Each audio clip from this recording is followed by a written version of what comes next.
Usually these nature run amok, nature strikes back or ecological horror movies give us a strict menu of one rogue animal species to dine out on.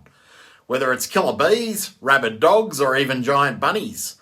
Day of the Animals, however, gives us a veritable smorgasbord, a buffet of North American critters to watch as they turn on mankind. So the premise of this movie is that a bunch of tourists in Northern California are being led on an overnight hike by a tour guide played by Christopher George and a Native American tracker called Santee. So even though they're travelling lightly, all of these tourists seem to be weighed down by a lot of figurative baggage, to say the least. Quite a few issues in between them.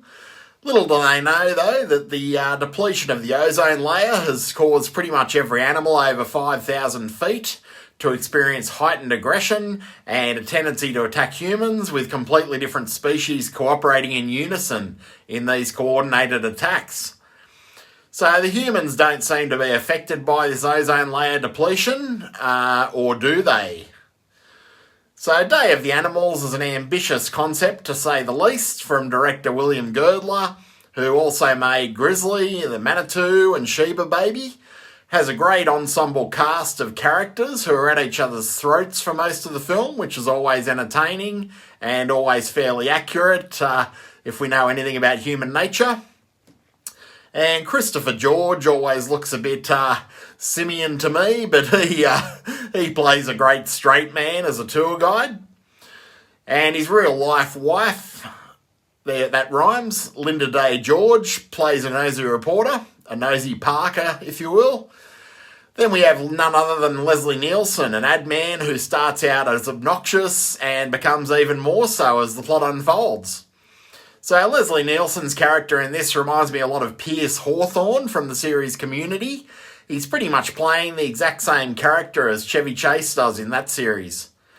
So basically the whole movie's a series of nature run amok vignettes featuring cougars, wolves, dogs, buzzards, eagles, bears and even rattlesnakes. And I think the spectacle of a shirtless Leslie Nielsen wrestling a bear is worth the price of admission alone. So in its own way, that might be the second most amazing man versus animal scene after the zombie versus shark scene in Lucio Fulci's Zombie Flesh Eaters. So both very amazing scenes, the man versus bear and man versus shark. And what else can I say? Day of the Animals is a fun, if not obscure, entry into the Nature Strikes Back or Animals Run Amok genre. And I reckon it'd make a great double bill with Frogs from 1972. Frogs is another Nature Strikes Back movie about cooperative critters working in unison to take out the people.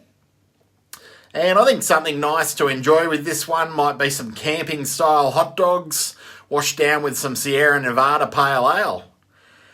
And as for social commentary, well, this one's has quite a lot.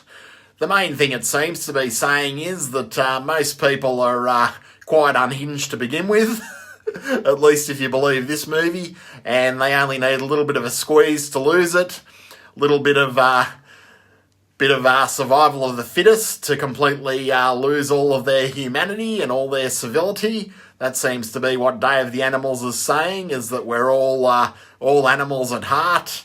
And the whole civilised behaviour that we kind of put across as a bit of an illusion.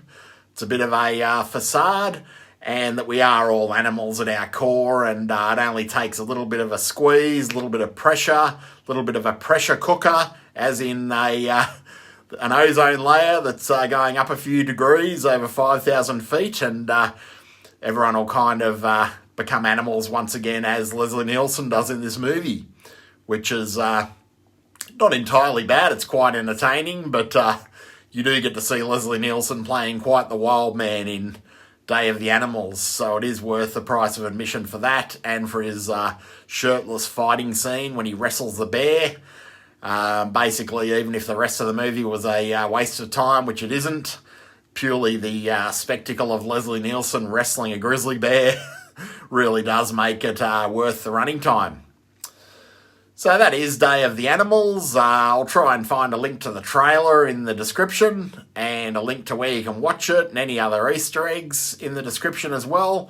It's always worth checking the description in these videos that I make to find all those little extras. And if this is your first time visiting the channel, I hope you enjoyed this review. If you've been back, if you've seen these videos before and you're enjoying them, please like, share and subscribe. And otherwise, I'm off to enjoy the rest of my evening. I hope you do too. Take care, and we appreciate the support, and I look forward to seeing you next time.